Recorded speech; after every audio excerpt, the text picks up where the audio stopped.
There we go. I think we're live. Hi everyone, Kevin from MPC, Momentum Performance Coaching. Welcome back to day 3 in this 5-day series, which is the lost art of growing a business by creating an extraordinary customer experience.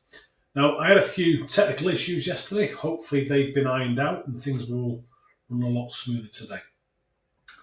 Okay, I want to get in today's lesson by asking you a really vital question. When was the last time you actually walked through your business as if you were a customer? Not as the owner, not as the manager, not as a member of the team, but really walked in their shoes so that you could see your business through your customer's eyes. Because today's topic is all about mapping your customer's walk. And it's one of the most eye-opening exercises you'll ever do for your business. So I'm going to go Max Bygraves on you now and tell you a story. In my second restaurant, after about 9 months of hard graft, things were flying. If I remember rightly, turnover was up about 200%, profit was up about 500%, and customer complaints were pretty much non-existent. Quite honestly, I thought I'd cracked it. I was telling myself that I was a rock star in the restaurant business. As a result, I was excited and confident when my dad brought some family members in for dinner. So after his meal, I asked him, "How do you find it, Dad?" Now, I was expecting a glowing review. Instead, he said to me, "The meal was great, the staff were fabulous, but the process was awful." He said that he felt he needed to get up and down like a bride at a Catholic wedding. Up and down like a bride at a Catholic wedding. He meant that to order his food, he had to go to one till. Then another part of the building, if he wanted to get some drinks. And my dad used to say he didn't like to see good beer going sour. So he always liked to do his bit to help, which meant he had to do that trip a few times. If he wanted to order a dessert, that was going to be yet another till. And he thought that he was having to do too much work to get something to eat and drink. So for him, it wasn't a great experience. And that hit me hard. But the truth was, because we weren't getting complaints, I thought everything was okay. Everything was fine.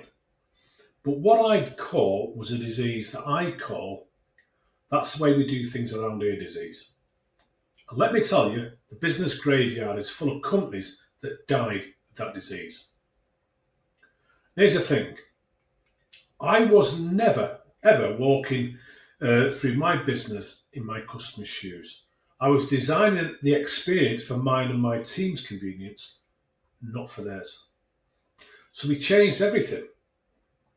What we did was we mapped out the entire customer journey from the moment someone saw our sign outside to when they paid the bill and walked out the door. And we mapped it out using our 5 senses as our guide. So, from a sight point of view, what did the customer see when they arrive? Is it clean? Is it tidy? Is it welcoming? Or is it cluttered and tired looking? From a touch point of view, how do things feel? Are there any sticky tables, rough chairs, or broken menus? Or is everything smooth, fresh, and other uncomfortable surfaces? Hearing point of view, what do they hear? Are they hearing calm background music and friendly chatter, or are they hearing clatter, shouting, and sometimes loud competing music? In terms of smells, are the aromas fresh and inviting, or are there unpleasant smells coming from places like the toilets? And then taste. Of course, what does the product taste like? Does it live up to the promise of the brand? Now, this is what a guy called Jan Carlsen, he was the CEO of Scandinavian Airlines, talked about in his book, Moments of Truth. And he said that every time a customer interacts with your business, you face a moment of truth. And in that moment, you either build the relationship or you weaken it. Okay, let's make this a bit more interactive for a moment. I want you to think about your own customer walk and pop your thoughts into the comments. What's one moment of truth, one point of contact that could make or break the impression or your customer's impression of your business? So, what's one moment of truth or point of contact that can make or break their impression of your business? Just put it in the chat, please.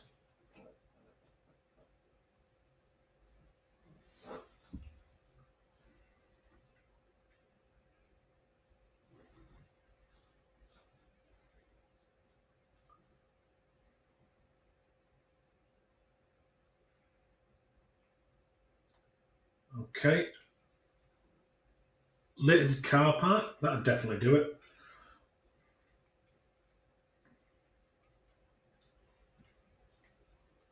Martin says grubby staff. I think I know what you mean by that, but yeah, that would do it.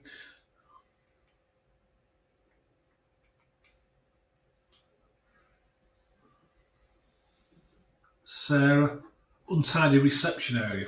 Yeah.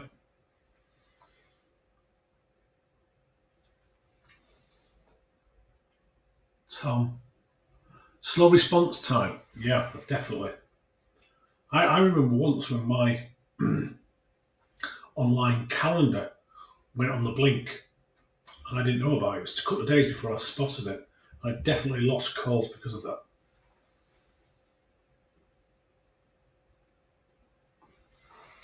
Website not updated.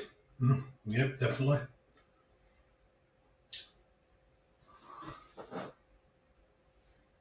Can't see the name. I can't read the name.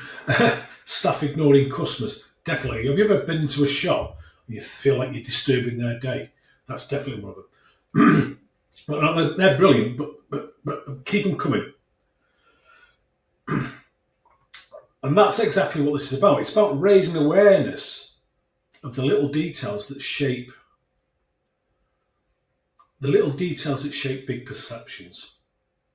So here's my challenge for today. Take 30 minutes today to literally walk your customer's walk. Go through the process from their point of view. Now that could include things like calling your own business, phoning your own business, see how the phone is answered, or if it gets answered.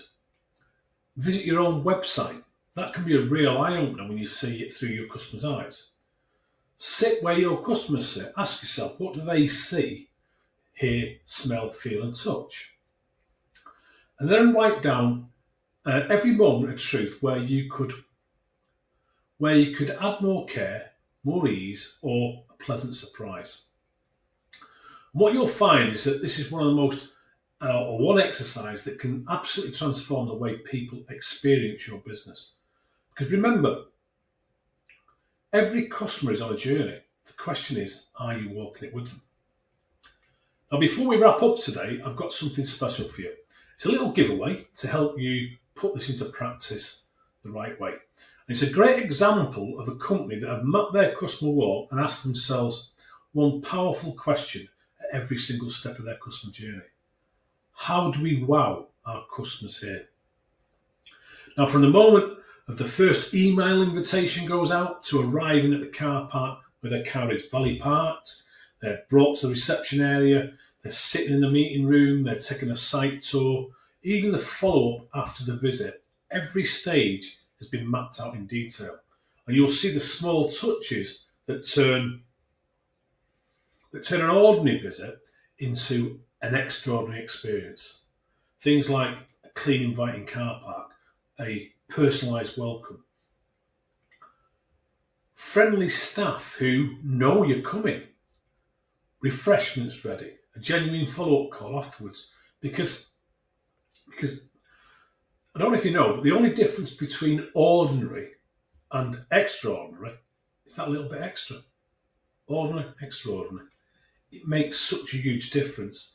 And what you could do with this example is you could use it as an inspiration to map out your own customer walk step by step. And you can identify and add your own wow to every single one of those moments. Now, If you want that guide, just put customer walk in the comments or in the chat and I'll get it over to you. Or you can DM me. There's no opt-in required. Now, tomorrow, join me live for day 4.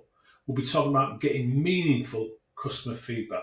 And I'm going to share, how I turn feedback into one of the most powerful growth tools in my restaurants and how you can do the same for your business. You won't want to miss it. I'll see you tomorrow.